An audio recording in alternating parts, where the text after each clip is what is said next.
Hi, it's me again with CorelDraw Tips and Tricks, and somebody's trying to not use a stencil font, but they still need to do text to path.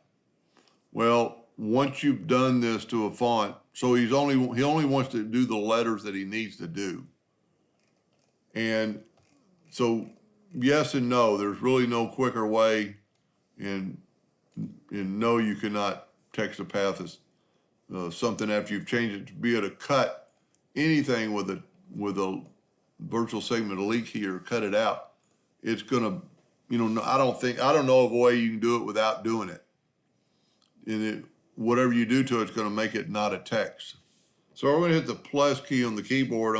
So I made a copy of my text.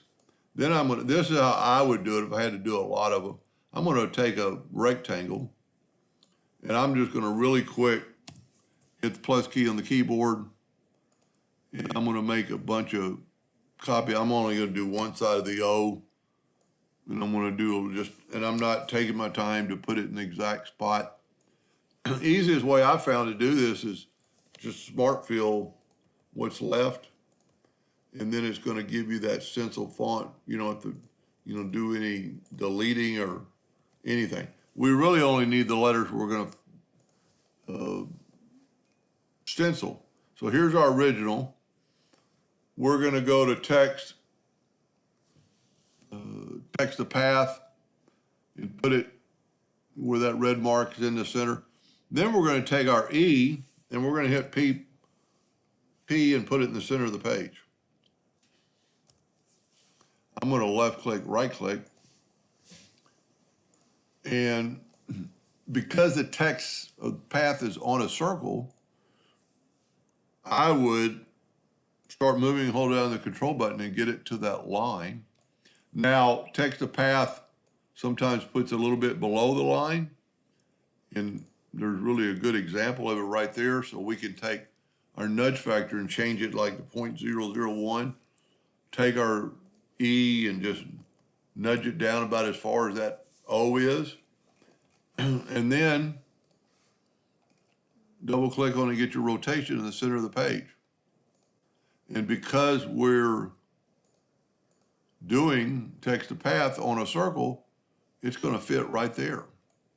Now, after you've done all your letters, probably the best way to do this would be to set your nudge factor on like 1 inch, and then take this E and move it up, and then, select all your text, go up to object and break the text apart, Control K and break the text apart, and Control K again,